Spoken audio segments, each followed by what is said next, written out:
店の女は払わせよ。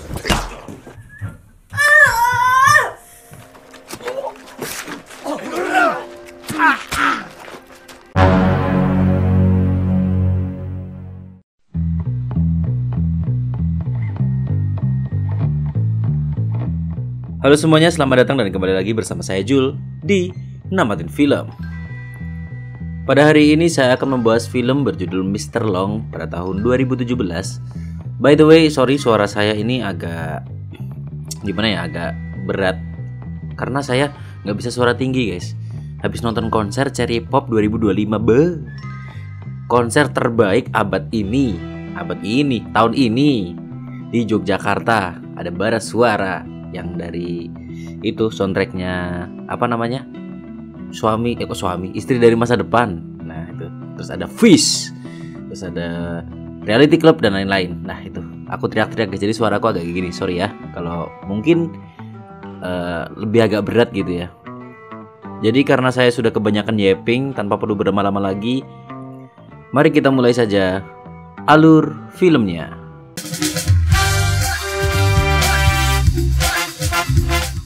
Cerita dimulai di sebuah klub malam Tokyo pada malam tanggal gajian yang ditunggu para pekerja dan wanita penghibur.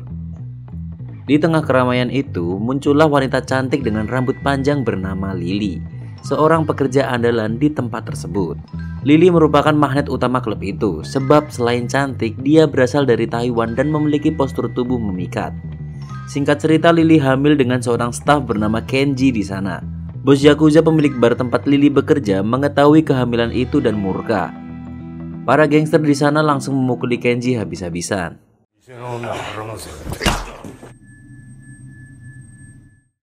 Karena jika Lily yang sang primadona hamil, pelanggannya bisa pergi. Tanpa belas kasihan, Lily diseret ke tempat aborsi untuk menggugurkan kandungannya. Meski disiksa batin, Lily tetap bertekad mempertahankan anaknya. Saat para gangster lengah, dia nekat melarikan diri dan keluar dari Tokyo. Beberapa bulan kemudian, Lily melahirkan seorang bayi laki-laki dan menamainya Jun. Namun kehidupan mereka sangat mengenaskan. Lily tinggal di kamar kos usang, uang simpanannya habis dan ia menganggur. Kehidupan tanpa harapan membuat Lily putus asa. Akhirnya dengan nekat dia mencoba membuka jasa asah keris keliling dan mencari pelanggan di jalanan. Pelanggan pertamanya terkejut saat melihat ada bayi di kamar Lily, namun karena sudah bayar, dia tetap melanjutkannya. Hari-hari pun berjalan.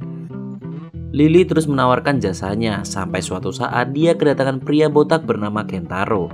Tanpa diduga, Kentaro adalah bos Yakuza dan dia menyuntikkan narkoboy pada Lily. Itu dilakukan agar dia bisa menikmati Lily secara cuma-cuma. Lily yang kini ketagihan narkoboy jadi sering melayani Kentaro demi mendapatkan barang haram itu. Sementara Jun terus tumbuh, kondisi Lily semakin menyedihkan. Tubuhnya kurus dan kusam karena kecanduan berat. Kentaro yang sudah bosan mulai jarang datang, dan ketika Lily sakau parah, dia meninggalkan Jun sendirian demi mencari narkoboy. Saat kembali, Lily mendapati Jun duduk di luar bersama barang-barangnya. Mereka telah diusir karena tidak membayar kos selama berbulan-bulan. Cerita berpindah ke Taiwan. Saat sekelompok gangster sedang merayakan hasil rampokan, tiba-tiba seorang dari mereka tereliminasi ditembak dari belakang dan muncullah tokoh utama, yaitu Mr. Long, seorang pembunuh bayaran. Dengan lihai dia menghabisi para gangster dan mengambil kembali uang hasil rampokan itu.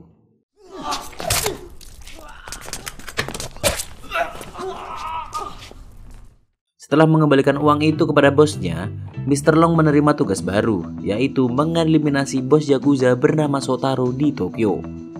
Dia dibekali paspor serta perlengkapan lain. Hari berganti, Mr. Long tiba di Tokyo dan langsung mencari target di sebuah klub malam. Setelah berhasil menemukan Shotaro, ia segera menyerang. Namun sayangnya, Shotaro ternyata memakai rompi anti peluru. Serangan pisau Mr. Long tidak berhasil dan ia pun ditangkap anak buah Shotaro. Mereka memasukkannya ke karung dan memukulinya hingga sekarat.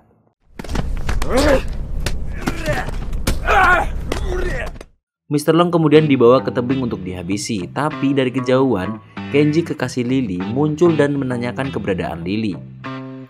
Saat perhatian para gangster teralihkan, Mr. Long menggulingkan tubuhnya ke jurang dan melarikan diri.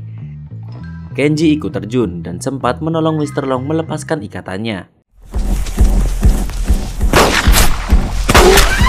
Sayangnya Kenji harus meregang nyawanya karena dihajar hingga tereliminasi oleh para gangster. Sementara itu, Mr. Long meski terluka tembak di perut, berhasil lolos dari kejaran. Dalam kondisi lemah, dia bersembunyi di bak sebuah mobil pick-up di tengah hujan deras Tokyo malam itu. Hari berikutnya, mobil itu membawanya ke sebuah perkampungan kumuh yang dihuni para imigran Cina. Kebanyakan dari mereka adalah pemakai narkoboy. Mr. Long yang kelelahan merebahkan dirinya di sembarang tempat. Beberapa saat kemudian, seorang bocah datang membawa air untuknya. Bocah itu pergi sebentar lalu kembali lagi. Kali ini membawa obat untuk merawat luka Mr. Long. Tak lama ia muncul dengan pakaian wanita agar Mr. Long bisa berganti baju. Tak berselang lama terdengar petani berteriak mengejar bocah itu karena telah mencuri sayur dari ladangnya. Karena sangat lapar, Mr. Long mengambil sayuran curian itu dan mencari tempat memasak. Pagi itu ia memasak dengan peralatan seadanya dan menyajikan semangkuk makanan untuk bocah tersebut. Saat mereka makan, Mr. Long kaget mengetahui bocah itu bisa berbahasa Cina, seperti dirinya. Tak lama terdengar suara seorang wanita memanggil. Ternyata itu adalah Lily. Bocah tadi adalah Jun yang kini telah sudah lebih besar. Lily rupanya sedang sakau dan memanggil Jun untuk membeli narkoboy. Tanpa tahu bahaya, Jun menuruti ibunya. Bandar narkoboy itu menyamarkan barang haram itu dalam mainan. Dari jauh Mr. Long membututi Jun dan merasa iba. Setibanya di rumah, Jun langsung menyerahkan narkoboy itu kepada ibunya. Namun Mr. Long menyergap terlebih dulu, merebut barang haram itu dan mengguyur Lily dengan air.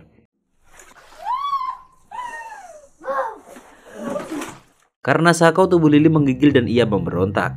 Untuk mencegahnya menyakiti diri sendiri, Mr. Long mengikat tubuhnya di pojok kamar. Jun yang bingung hanya bisa memandangi ibunya. Belum memahami kalau ibunya sedang dalam krisis kecanduan. Ia segera menelepon bosnya di Taiwan, tapi yang mengangkat adalah asisten sang bos. Karena tak punya paspor, ponsel, atau uang seperser pun, Mr. Long merasa putus asa.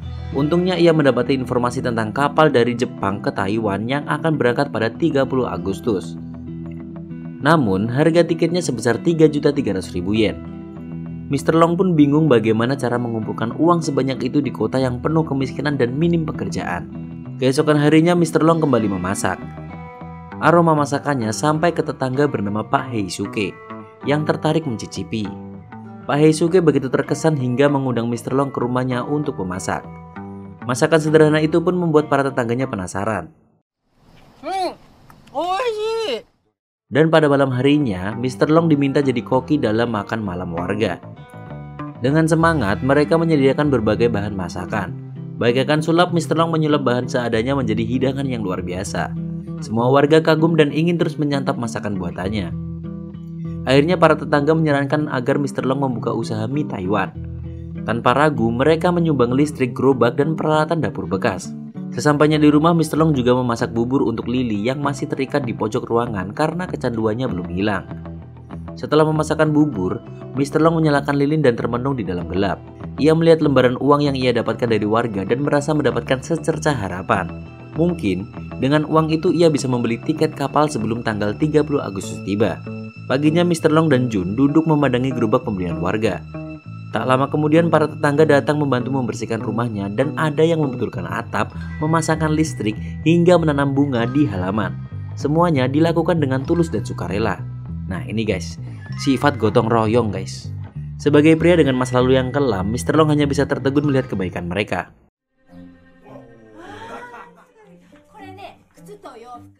Malam itu Lily terlihat mulai membaik dan menikmati bubur buatan Mr. Long. Sementara itu Mr. Long menghitung hari dan memperkirakan apakah ia bisa mengumpulkan cukup uang dalam 4 hari. Keesokan harinya Mr. Long mulai berjualan mie Taiwan di depan kuil. Mie buatannya langsung habis terjual. Salah satu tetangganya bahkan mengajak teman-temannya sesama penggemar boyband untuk menyemangati Mr. Long. Karena kehebohan itu, pria pendiam itu sempat merasa malu. Usai berjualan, mereka pulang dengan hati senang. Sebagai hadiah, Mr. Long dan Jun menikmati es krim bersama di tepi sungai. Malamnya, Lily menatap Jun dengan sedih sambil menikmati bubur hangat buatan Mr. Long. Ia merasa gagal memberikan keluarga utuh bagi anaknya. Sementara itu, Mr. Long kembali sibuk menyiapkan mie untuk jualan esok pagi. Hari pun berganti, dan ia tetap berjualan dengan Jun di tempat yang sama. Kali ini jualannya semakin laris. Bahkan ada yang mengabadikannya untuk diunggah ke sosmed. Namun Mr. Long tetap menghindari dari sorotan. Sore harinya seperti biasa mereka membeli es krim dan duduk bersama di pinggir sungai. Malam pun tiba. Mr. Long kembali menyiapkan bahan jualan sebelum tidur. Namun malam itu, ia mengalami mimpi buruk. Ia bermimpi bos gangster muncul dan mengeliminasi semua tetangganya satu persatu. Mimpi buruk itu membuat Mr. Long gelisah sepanjang malam. Keesokan paginya Lily tampak telah pulih dari kecanduan narkoboy. Sementara itu, Mr. Long dan Jun tetap berjualan mie dengan semangat seperti biasanya. Malam harinya warga kampung mengajak mereka menonton pertunjukan drama musikal di kuil. Salah satu tetangganya memenangkan hadiah utama berupa tiket wisata ke Wonderland. Tanpa ragu, tiket itu diberikan kepada Jun agar ia bisa pergi bersama Lily dan Mr. Long. Bahkan kamera juga dipinjamkan agar mereka bisa mengabadikan momen perjalanan itu. Wah, ini tetangganya ramah-ramah banget ya guys. Sangat-sangat perlu dicontoh ini. Sepulang dari pertunjukan, Mr. Long termenung. Uang hasil jualannya belum cukup untuk membeli tiket kapal. Padahal besok adalah tanggal 30 Agustus. Dengan berat hati ia memutuskan menunda kepulangannya. Akhirnya mereka pergi bersama seperti sebuah keluarga bahagia. Mereka menikmati perjalanan ke Wonderland dan membuat cenderamata berupa gelas dari tanah liat. Meski ekspresi Mr. Long kaku dan jarang tersenyum, ia tetap merasa hangat berada di tengah kebersamaan itu. Usai pulang dari wisata, mereka membagikan oleh-oleh kepada tetangganya. Dan tak hanya itu, Mr. Long juga memasakkan hidangan lezat untuk mereka sebagai bentuk terima kasih. Malam harinya saat mengantar Lily dan Jun pulang, suasana terasa berbeda. Ada ikatan emosional yang mulai tumbuh di antara Mr. Long dan Lily. Meskipun banyak penderitaan yang mereka alami, semesta seolah menghadiahkan seberkas harapan dan kebahagiaan. Esok paginya Lily memutuskan untuk ikut membantu Mr. Long dan Jun berjualan. Hal itu membuat Lily merasa seolah diberi kesempatan memulai hidup normal seperti orang lain. Setelah berjualan, mereka melintasi lapangan baseball dan Jun hanya bisa memandang dari luar pagar.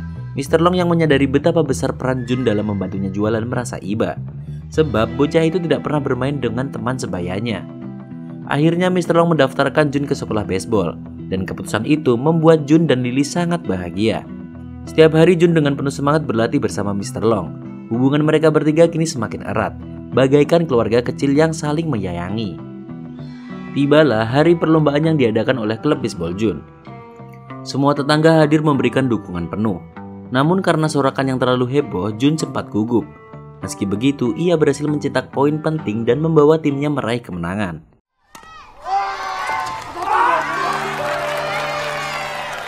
Keesokan harinya seperti biasa, mereka bersama-sama mendorong gerobak jualan. Di tengah keceriaan itu, tanpa disadari, seorang pria botak dari kejauhan tengah mengawasi mereka. Pria itu adalah Kentaro. Lily langsung panik dan ingin kabur pulang lebih dahulu. Namun takdir berkata lain. Kentaro ternyata sudah menunggu di rumah mereka. Ia menyadari bahwa Mr. Long kini sudah dekat dengan Lily dan ingin mencari tahu lebih banyak. Lily berusaha melarikan diri, namun gagal. Kentaro kembali memperkotaknya dan menyuntikkan narkoba kepadanya. Hidup Lily yang mulai membaik kini kembali hancur total. Ia jatuh dalam depresi dan merasa dunia terlalu kejam padanya. Tak lama setelah itu, Kentaro mendatangi gerobak Mr. Long dan ia memesan semangkuk mie dan memujinya karena rasanya memang enak. Namun, Mr. Long mulai curiga bahwa Kentaro punya niat buruk. Ia langsung teringat Lily dan segera pulang. Setibanya di rumah, ia mendapati pemandangan mengerikan. Lily telah mengakhiri hidupnya sendiri. Dengan cepat Mr. Long menutupi mata Jun dengan topi agar tidak melihat ibunya. Tak lama suara gaduh terdengar dari luar. Ternyata gerobak mie mereka telah dihancurkan oleh para gangster. Tanpa pilihan lain, Mr. Long melawan dan mengajar mereka. Para tetangga yang mencoba menolong juga ikut jadi korban pukulan para preman. Pertarungan berdarah pun tak terelakkan dengan pisau warisan Kenji. Mr. Long menghabisi mereka satu persatu.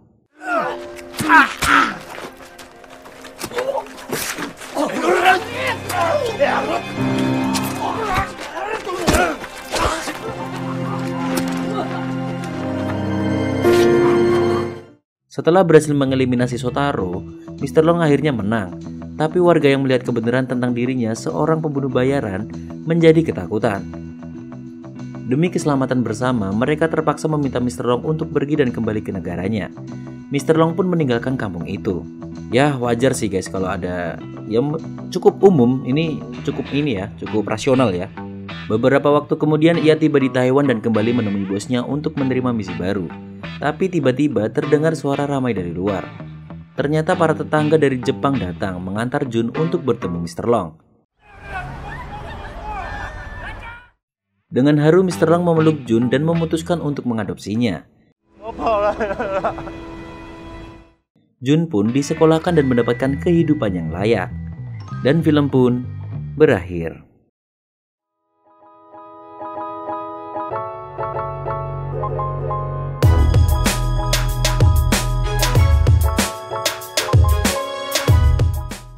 Aku nggak tahu harus mau ngomentarin apa guys, karena ini cukup bagus ya. Filmnya cukup menyentuh. Jadi kalian harus nonton film fullnya. Dan terima kasih sudah menonton. Jangan lupa like video ini, jangan lupa komentar. Kalau misalnya ada yang ingin kalian komentari atau saran dan kritik akan kami terima. Nah, oke, saya Jul undur diri dan sampai jumpa di video selanjutnya. Adios.